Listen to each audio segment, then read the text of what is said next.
வாஸ்து சாஸ்திரத்தின்படி ஒரு மனிதனுக்கு பணம் குவியப் போகுது என்றால் இயற்கையிலிருந்து சில அறிகுறிகள் தெரிய ஆரம்பிக்கும். அவன் பணக்காரரா மாறுவதற்கு முன்பாக இந்த 10 நல்ல அறிகுறிகள் தெரிஞ்சுக்க ஆரம்பிக்கிறது தான். இந்த அறிகுறிகளை ஒருபோதும் அட்டென்ஷன்ல எடுக்காம விட்டுடாதீங்க.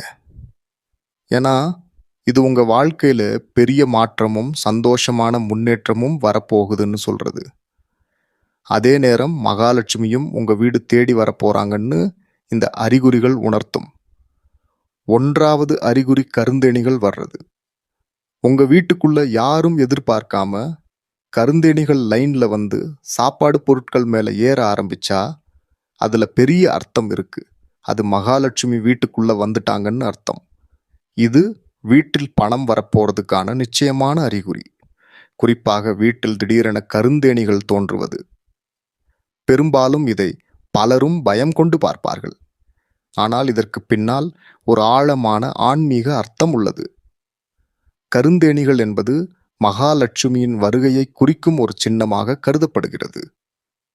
இது ஏன் நடக்கிறது? உங்கள் வீட்டில் உள்ள ஆழமான நன்மை அலைத்தேனிகளை ஈர்க்கின்றன.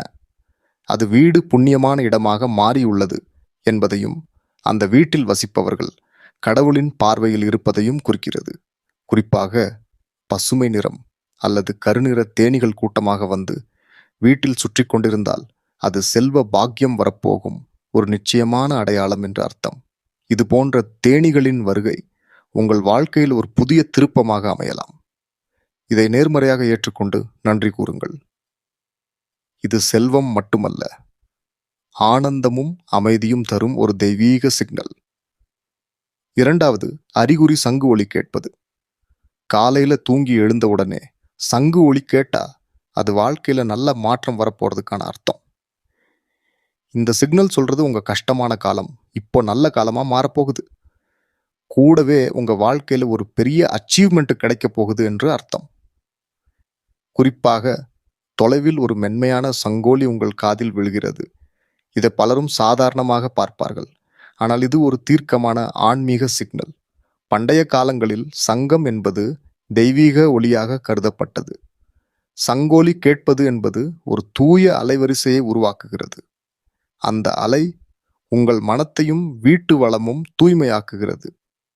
கண் விழிக்கும் அந்த நொடியிலேயே சங்கம் ஒலித்தால் அது தெய்வ ஆசீர்வாதம் உங்கள் மீது நேரடியாக விழுகிறது என்பதற்கான ஒரு அறிகுறி. நீங்கள் முயற்சி செய்யும் காரியங்கள் அனைத்தும் வெற்றி பெறும் என்பதற்கான அறிகுறி. 3வது அறிகுறி கையில் அரிப்பது.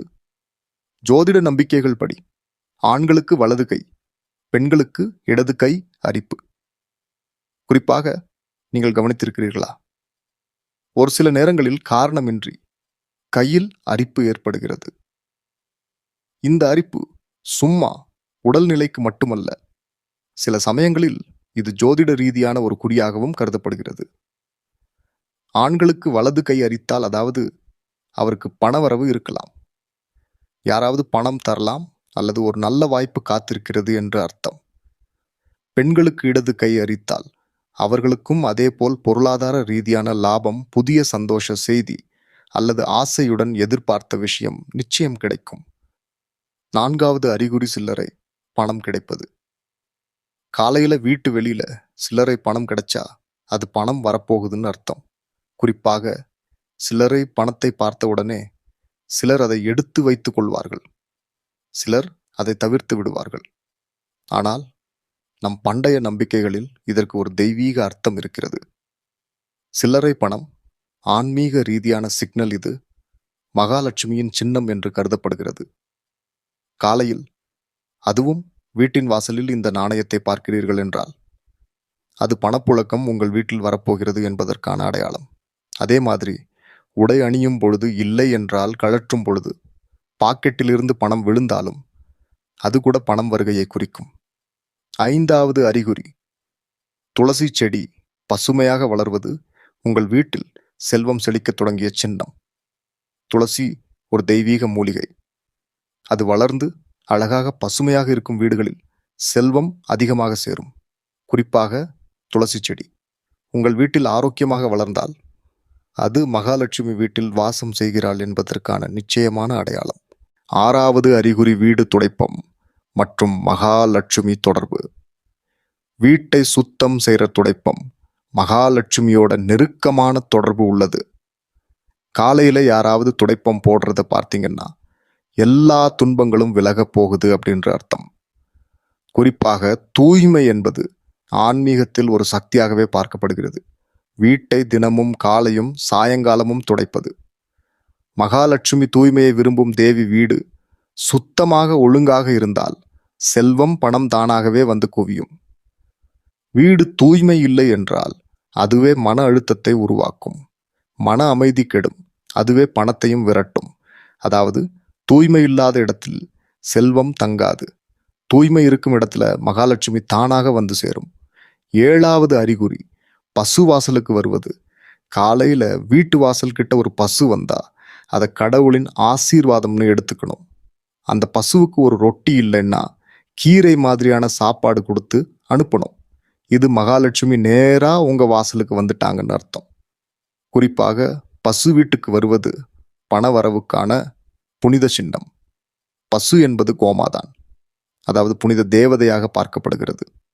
பசு ஒரு வீட்டுக்குள் அல்லது வாசலுக்கு வருவது அந்த வீட்டில் மகாலட்சுமி சக்தி நுழைவதை குறிக்கும். இது வீட்டில் நிறைவு, செல்வ செழிப்பு, பணவரவு ஆகியவை ஏற்படும் என்ற சின்னமாக கருதப்படுகிறது. பசுவை பூஜித்து அதற்கு புல் அல்லது வெல்லம் கொடுத்தால் அந்த புண்ணியம் பணமாகி திரும்பும் என்பது நம்பிக்கை. பசு வந்த இடத்தில் தீய சக்திகள் விலகும். பாசிட்டிவ் எனர்ஜி இருக்கும். பசு வாசலுக்கு வந்தால் அது மகாலட்சுமி வந்து கால் வைத்தது போல அந்த வீட்டில் பணம் தங்கும். 8வது அறிகுறி வீட்டு வாசல் கிட்ட அகை செடி வளர்வது. உங்க வீட்டின் வாசலுக்கு வெளியில செடி வளர ஆரம்பிச்சா அது உங்க வாழ்க்கையில பணம் சேரும் நிகழ்ச்சியை குறிக்குது. குறிப்பாக தெய்வீக சக்தியை, பணத்தை ஈர்க்கும் செடி அது வாசல் அருகே இயற்கையாக வளர்ந்தால் அந்த வீடில் செல்வம், நலன், சந்தோஷம் அதிகரிக்கும் என நம்பப்படுகிறது. ஆகை செடி வளர்வது என்பது மன நிம்மதிக்கும் நிலையான பணவரவுக்கும் அடையாளம். அது வளர்வதை கண்டால் அந்த வீட்டில் நல்ல அதிர்வுகள், லட்சுமி அனுக்கிரகம் நிலையாக இருப்பதாக கருதலாம். 9வது அறிகுறி பூனையை பற்றி.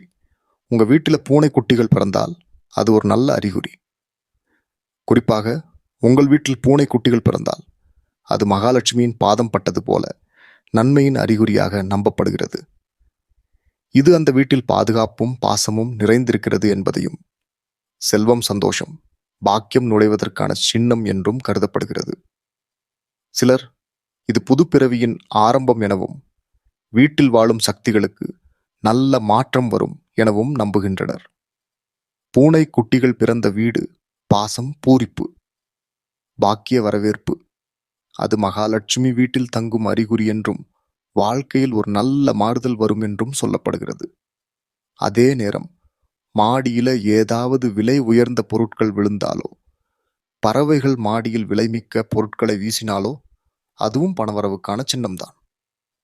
10வது அறிகுறி ஒரே இடத்துல 3 பள்ளிகள் வீட்டில் தெரியுதுன்னா அது மகாலட்சுமி வரப்போறதுக்கான ஒரு முக்கியமான சின்னம். ஒரு பள்ளி மற்றொன்றை பின்தொடர்வது போல் இருந்தாலும் வீட்டு வளர்ச்சிக்கான அறிகுறிதான். குறிப்பாக ஒரே இடத்தில் 3 பள்ளிகள் வீட்டில் தெரிகின்றன என்றால் அது மகாலட்சுமி செல்வத்தின் அறிகுறியும் ஆகும். இது ஒரு தெய்வீக சின்னம் என நம்பப்படுகிறது. அந்த வீட்டில் அருளும், பணமும், பாக்கியமும் சேரும் என்பது நம்முடைய மரபு நம்பிக்கை. 3 பள்ளிகள் லட்சுமியின் 3 ரூபங்கள். அதிலட்சுமி, தனலட்சுமி, சௌபாக்கிய லட்சுமி. இந்த சின்னம் தெரிந்ததன் பிறகு வீட்டில் உள்ளவர்கள் எதையும் குறைவாக பார்க்கக்கூடாது. மனமாற நன்றி கூற வேண்டும். அப்பொழுது அந்த செல்வம் நிலையானதாக மாறும். பணத்தை நாமே உருவாக்குகிறோம். ஆனால் சில நேரங்களில் அது நம்மை உருவாக்கத் தொடங்குகிறது. வாழ்க்கையில் பணம் முக்கியம் என்றாலும் அதைவிட முக்கியமானது அது எதற்காக தேவைப்படுகின்றது என்பதே. இந்த 10 அறிகுறிகள் ஒரு பணக்காரன் உருவாகும் வெளிப்படையான அடையாளங்கள். ஆனால் அதன் பின்னால் இருப்பது ஒரு நுண்ணிய ஆன்மீக உண்மை. செல்வம் என்பது மனதின் அமைதியால் தான் முழுமை பெறுகிறது. நம்முடைய அறிவால், நாமும் செல்வம் சேர்க்கலாம். ஆனாலும் அந்த செல்வம் பிறருக்கும் பயனுள்ளதாக இருக்க வேண்டும். இல்லையெனில் அது வெறும் சொத்தாகவே நின்றுவிடும். ஆழமான அறிவும் ஆன்மீக நெறியும் சேர்ந்தால்தான் பணம் ஒரு கருவியாக மாறி வாழ்க்கையை உயர்த்தும் ஒரு சக்தியாக இயங்கும். இது உங்களுக்கு புரிந்திருக்கும் இன்றைக்கு நான் நம்புகிறேன். நன்றி நண்பர்களே. மீண்டும் ஒரு சுவாரஸ்யமான பதிவில் நாம் சந்திப்போம். மறக்காமல் சப்ஸ்கிரைப் பண்ணுங்க. நன்றி, வணக்கம்.